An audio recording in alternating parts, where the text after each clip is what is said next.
There are currently a total of 15 active titles in WWE, spread out across Raw, SmackDown, and NXT. And while the current holders of those belts are grabbing all the headlines at the moment, it should never go forgotten that each one had to start somewhere. But who are the inaugural holders of every one of these titles? Well, that's exactly what we're going to be looking at today. And where better to start than with the OG Undisputed WWE Champion, Buddy Rogers. Yes, while Cody Rhodes may be the man holding said prize right now, he's far from the first to do so. In fact, there have been a total of 54 people who have called themselves WWE Champion over the years, and the earliest example of someone being given this honor can be found in Buddy Rogers all the way back in April of 1963. Why was this considered the start point for the WWF World Title as it was then known? Well, because this was the point Vince McMahon Sr. seceded from the National Wrestling Alliance after Rogers, one of their top stars, was booked to lose the NWA World's title to Lou Thesz. So, not wanting to lose their status as having a big-time champ on their roster then, WWF simply decided to award the original Nature Boy a whole new belt. A belt which, going forward, would serve as the biggest and most prized this now fully independent company had.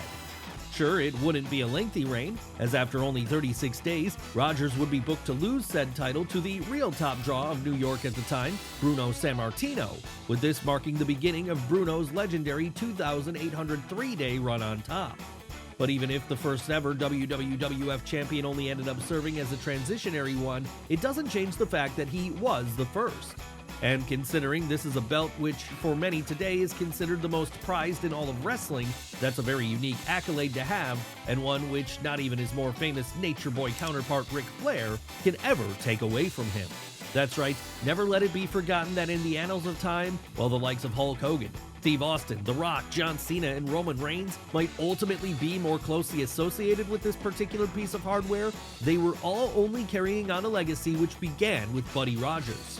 But of course, the undisputed WWE title isn't the only world title currently being contested in WWE. No, with this being a SmackDown exclusive belt, Raw has had to create their own top prize, and this one, the World Heavyweight title, has a far newer origin with Seth Rollins. Sure, we know the World Heavyweight title also existed back in the 2000s and early 2010s in WWE too, but as far as company canon goes, that's a different belt with a different lineage. And this means the lineage of its modern-day incarnation starts at May 27, 2023's Night of Champions PLE in Jeddah. This was the point where a mini-tournament reached its climax, a tournament which was set up by Triple H after it had become clear Roman Reigns wasn't going to be losing the undisputed WWE Universal Championship anytime soon, and so, with him being a SmackDown star, Raw was going to need a new top champion in his absence. Just as well, the company had two great performers to fight over this new title then, with those two performers being Raw main eventer Seth Rollins and SmackDown top guy AJ Styles. Yes, it didn't make a lot of sense that a blue brand guy would be fighting to be the inaugural red brand champion, but in the end it worked out, as after a bout which lasted for just over 20 minutes, the Drip God scored the pinfall and etched his name in the history books. And following that, he went on quite a run as he attempted to establish this new piece of gold as being anywhere near on the same level of the other world title in the men's division of the company. How would he do this? Well, by taking on any and all challengers such as Finn Balor, Shinsuke Nakamura, and Drew McIntyre. And it would be the latter who eventually ended his reign at WrestleMania 40. But what of the women's titles in WWE? After all, it's not all about the men anymore. And of the two top ladies prizes the company currently has, the one being fought over on Raw, the Women's World Heavyweight title, actually dates back to SmackDown in 2016, when Becky Lynch became its inaugural holder. Yes, the lineage gets a little confusing with these titles, as when it started, this one was actually the SmackDown Women's title.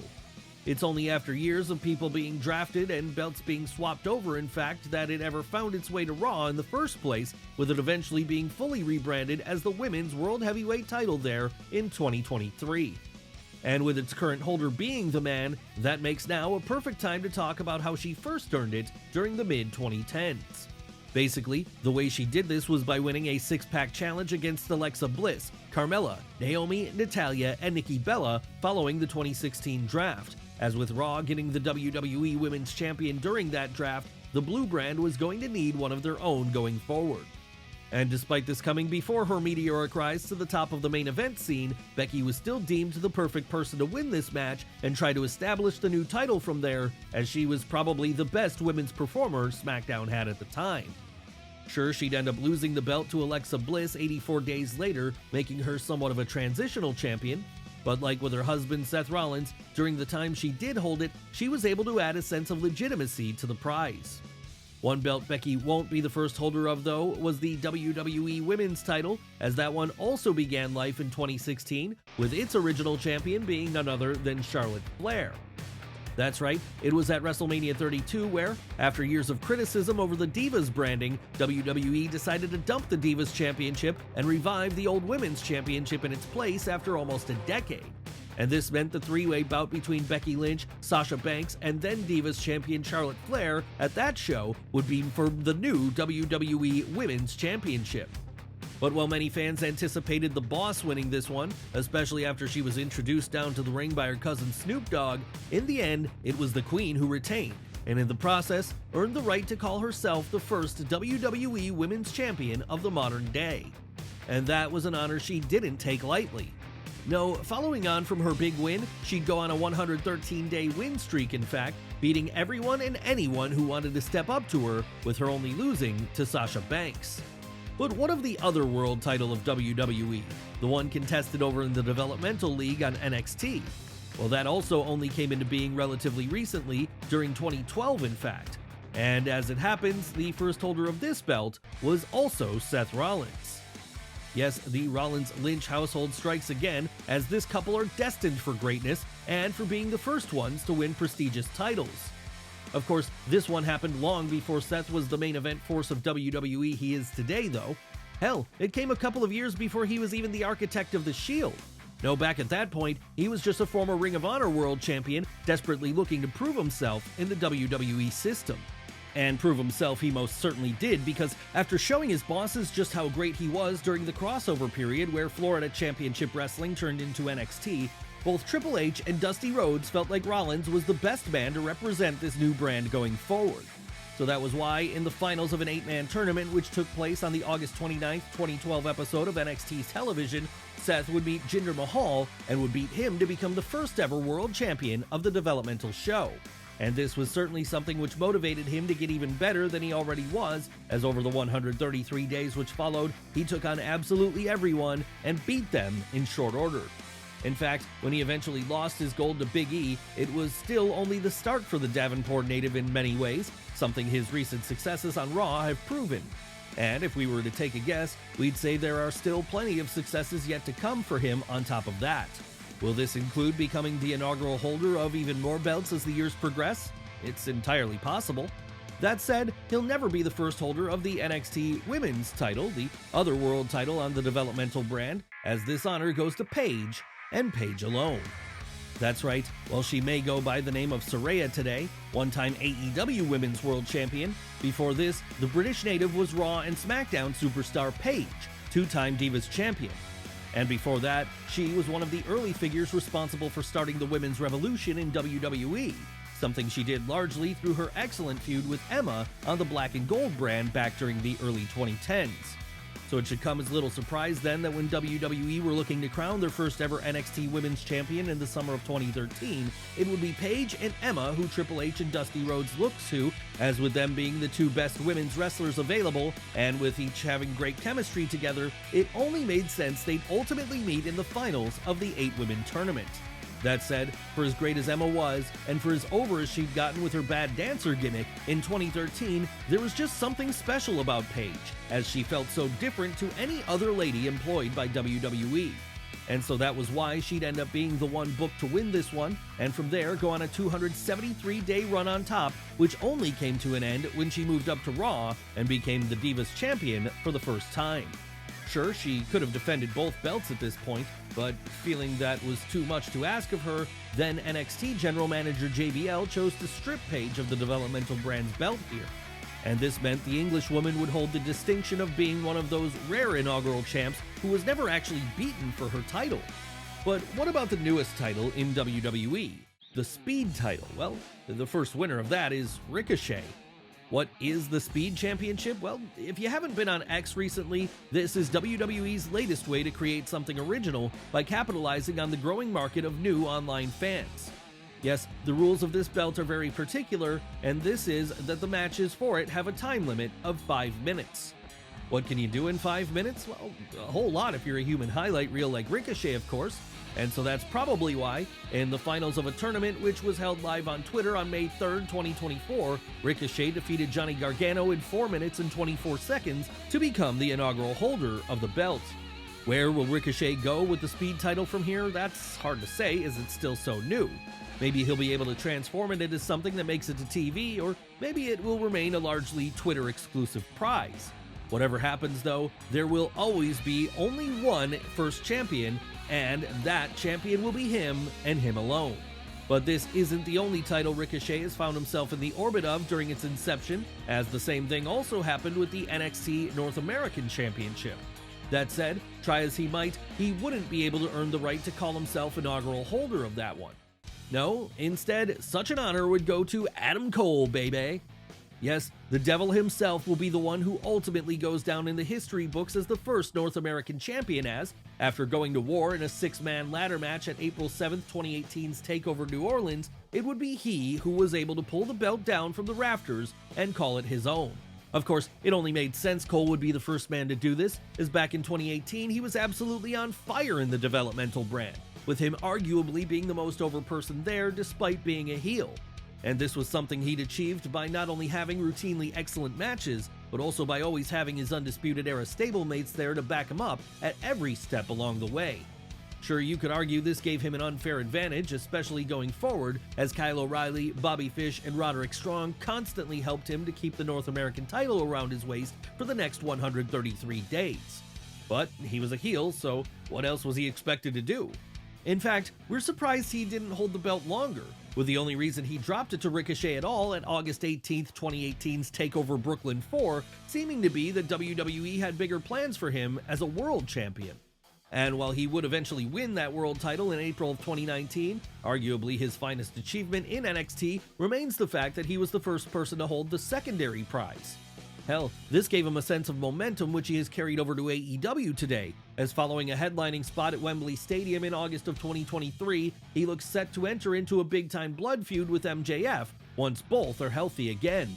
One person he certainly won't be feuding with, however, is our next subject, as they've sadly passed away already.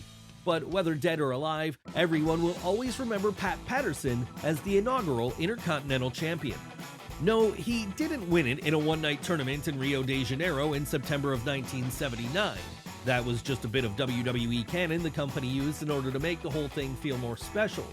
But even if it didn't take place in Brazil, the fact remains that Patterson was the first person to hold the prize, and the story of how he did so is interesting in its own right. Now, you might have at some point wondered why this belt is called the Intercontinental Championship. Well, the answer to that question is that it represented the merging of two separate continental belts, with these being the original WWF North American Championship and the fictional WWF South American Championship.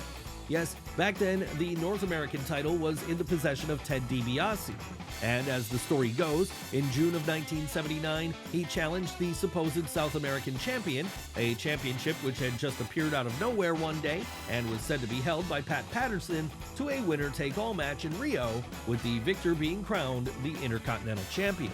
And following on from here then, on the subsequent August 22nd episode of Championship Wrestling, he'd come out as the new Intercontinental Champion, with the story at this point being explained to fans in all its kayfabe detail. And from there, Patterson would prove to be a fighting champion, with him holding on to it for a full 233 days before he was eventually bested by Ken Patera in April of 1980. Of course, after that, the IC strap would build an even greater legacy for itself as one of the most prized and sought after in WWE history, with its list of holders over the years including the likes of Steve Austin, Randy Savage, Chris Jericho, and the mighty Gunther, just to name a few. But while this may have been the one people in WWE wanted for years, over in the National Wrestling Alliance, it was the similarly positioned United States title competitors fought over. And the original holder of this, in WWE at least, was Eddie Guerrero. Yes, the lineage of the NWA version of the belt went all the way back to 1975, when it was won by Harley Race. However, that belt was ultimately retired in 2001 following the unification of all WWF and WCW straps at the end of the invasion. When it comes to the current-day incarnation of the United States title, however, this began life in 2003 when, following the first brand split, SmackDown was in search of their own mid-card gold to compete with the Raw-exclusive IC belt. And so rather than creating a completely new piece of hardware then, they decided to just bring an old one with an already proud history out of storage and reactivate it. In order to find out who the first champion of this newly reactivated title was going to be, though, a tournament would have to be held. A tournament which reached its peak at July 27, 2003's Vengeance pay-per-view, with a final which pitted Eddie Guerrero against Chris Benoit. And it was here that the two former WCW stars would go at it for 21 minutes and 54 seconds, with Latino Heat standing tall as the victor.